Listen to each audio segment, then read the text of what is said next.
Hi, I'm Warren from Contemporary Mystics, and welcome to my weekly platform to explore spiritual insights that I've discovered from the mystic, contemplative, and wisdom traditions that I trust will enrich your own experience of divine consciousness.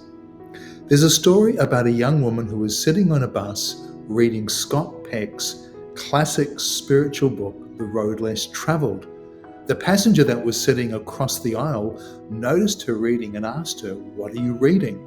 The young woman replied, "A book a friend of mine gave me that changed her life." "Oh, what's it about?" asked the passenger. "It's some sort of guide to life," she said, and flicking through the chapter titles, "It's about discipline, love, grace." "What's grace?" asked the other passenger. "I don't know," said the young woman. "I haven't got to grace yet."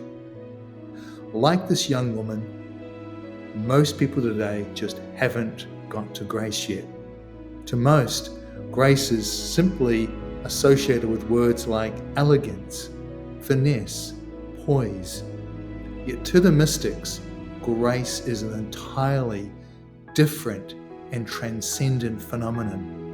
I spent many years within the church system, and so can say with some solid experience that while they proclaim to be the bastions of God's grace, for the most part, grace is the church's best kept secret, not the truly radical revelation that it is. Jesus told a story about a vineyard owner who hired workers. Some clocked in at sunrise, some at the morning break, some at lunchtime, some at the afternoon break, and some only an hour before the end of day. Everyone seemed content until pay time, when they all received the exact same amount of pay. This, of course, was outrageous. What boss in their right mind would behave like this? And this is exactly Jesus' point. The profound nature of grace completely confronted and confounded the conventional wisdom of Jesus' day as it does our day too.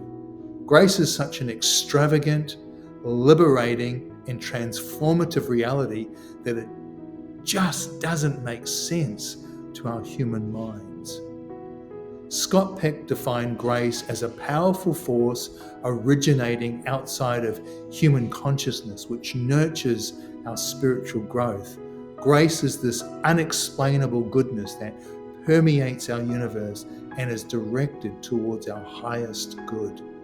The theologians generally define grace as the spontaneous and unmerited gift of divine favor and influence. And while this is very insightful, I think Richard Rohr, the modern day mystic, really nails it when he says, "Grace is not something God gives. Grace is who God is. Grace is the fundamental nature and the essence of God. It's indivisible from divine reality. God doesn't just give grace, God is grace." I hope this becomes clear.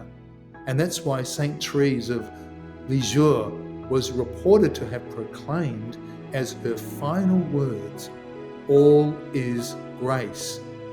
Because like God, grace is present everywhere, all at once.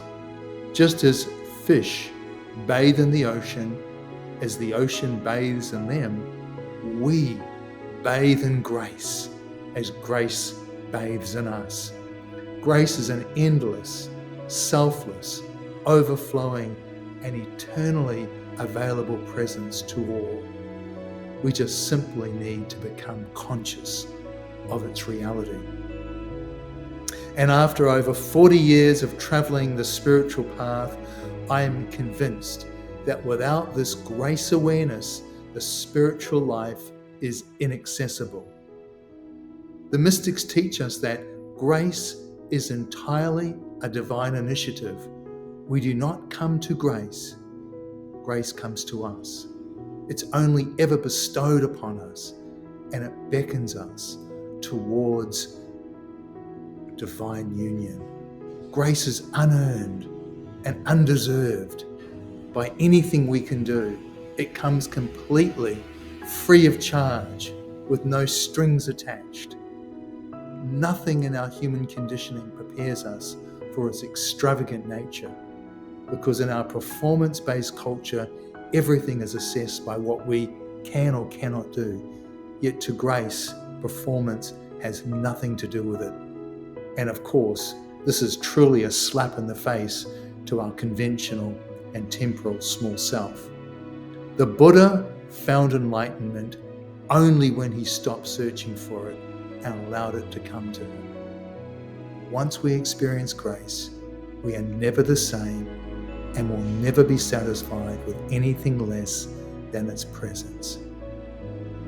Without it, we are simply incapable of becoming our truest, deepest, innermost self, and instead remain conformed to the temporal, superficial, and limited idea that the small self wants us to think that we are. We cannot compel grace. It comes purely as a gift. At best, we can desire it, be open to it, be receptive to it, and simply prepare ourselves to become a welcoming place to its mysterious and miraculous coming. Thanks for tuning in today. Let me know how this resonated with you. And until next time, have a truly inspired week. Thanks.